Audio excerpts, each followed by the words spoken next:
Hi, my name is Ashley Cook, and today I'll be discussing the article titled Understanding the Use of Social Media by Organizations for Crisis Communication by Mina Rashian, Matthew Warren, and Rodney Carr.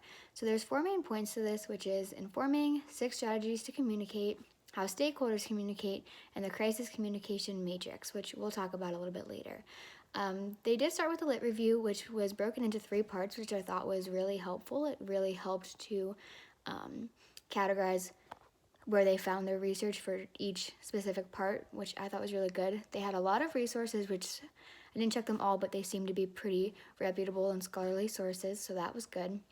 It was a good length. It was about a page out of their 11-page article, which I didn't think was too long, but also was long enough to establish enough credibility and show that they actually did their research before doing this. So I think that the lit review was one of the best sections. I just think they did it really well, and that was definitely a good thing and something that I'd like to model from. They did use a qualitative approach in their thing. They used a software that I cannot pronounce and cannot even pretend to pronounce, but it pretty much tracked all of the messages sent from different organizations to their stakeholders about a crisis and then categorized them in different ways.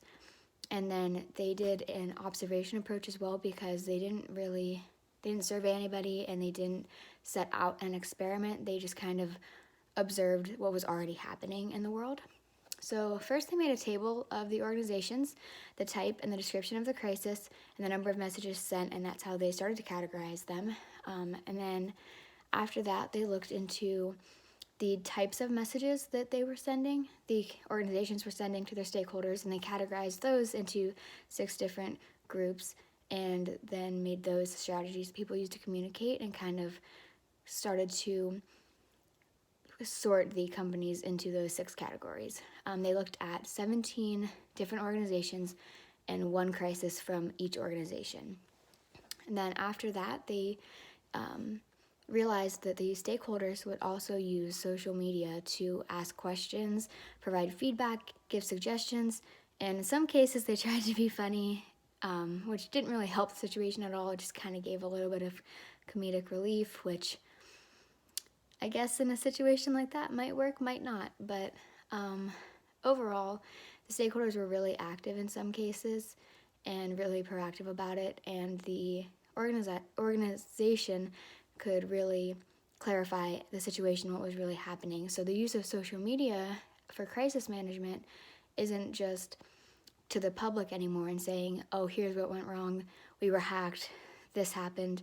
It can now be used to communicate with the important people that need to know what's going on, instead of having to call 18 people or getting calls from all these people. You can send one message and say, hey, look, this is what's going on, this is what happened. If anybody has questions, they can direct them right to you. They don't have to go through the grapevine.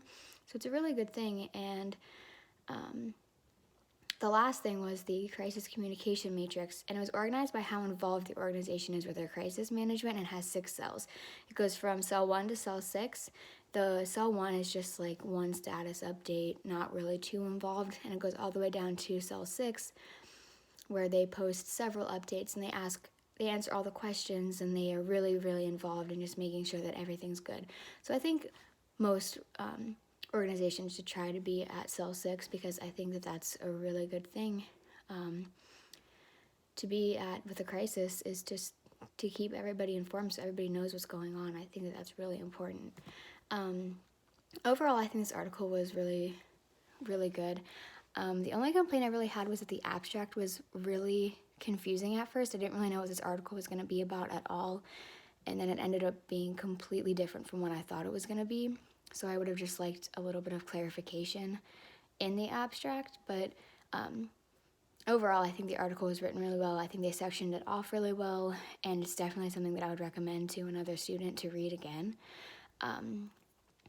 I know in my paper I had mentioned that they want to inform because there's not a lot of papers written about this. This is kind of a new concept, so I couldn't find another exact one, but another similar article was Social Media and Corporate Reputation During Crises, the Viability of Video Sharing Websites for Providing Counter Messages to Traditional Broadcast News by Patrick Pence, Deborah Selnow, Richmond, Timothy Selnow, and Kenneth Laughlin.